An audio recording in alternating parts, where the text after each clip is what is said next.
Oh God! Not this!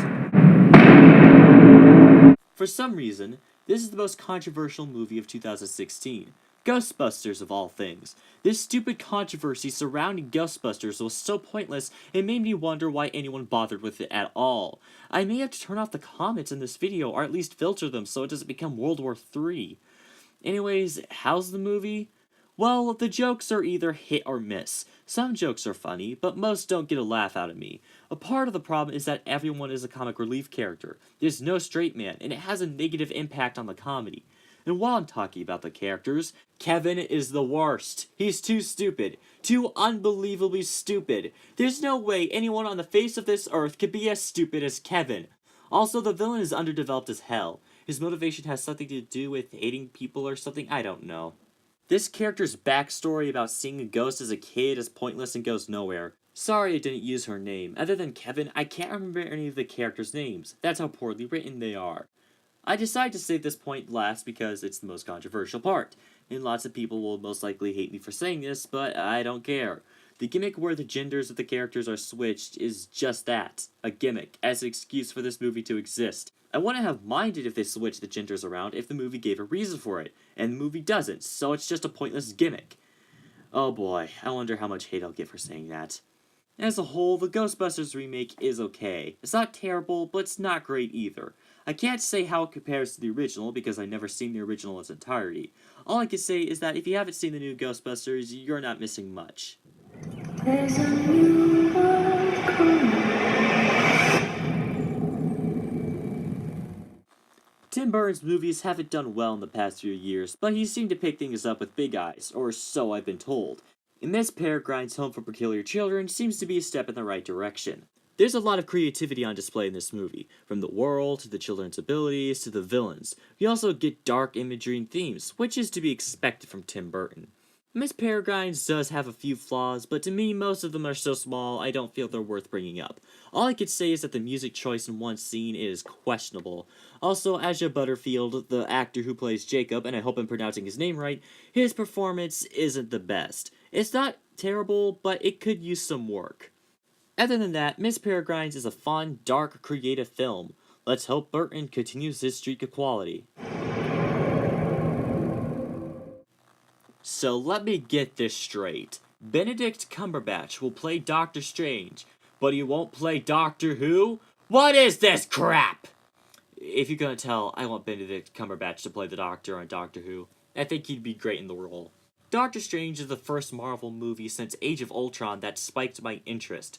Not that any of the other movies looked bad to me, it's just that I never truly cared for Ant-Man as a character, and Civil War had a lot of similarities with Batman and Superman that made it hard for me to get excited for that movie.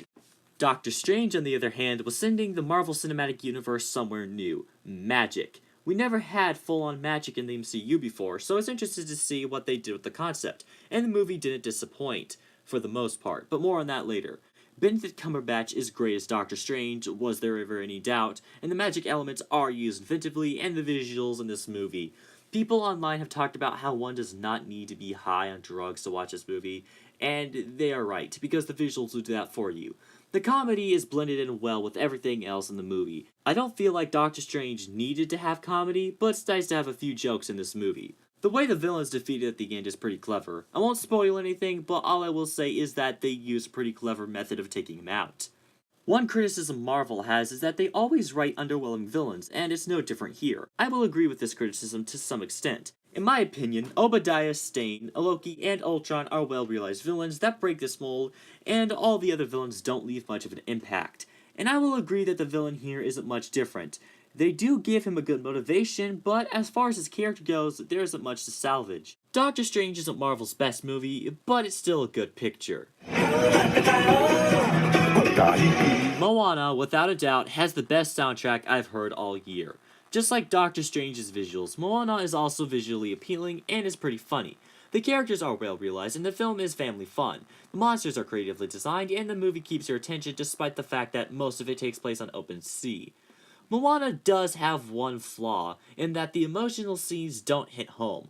They do try, I could tell. They come close but no cigar. Two characters have emotional backstories which work as motivations, but don't add much to the film. Despite that, Moana is a fun time, and check out the music if you haven't. So those were all the movies I saw in 2016. It had its ups and downs, but now we have another year of movies to look forward to. Here's to a good 2017. Anyways, that's all for me for today, so come by next time. Can't wait to see you there. Until then, EB out. In my opinion, Obadiah. In my opinion, Obadiah,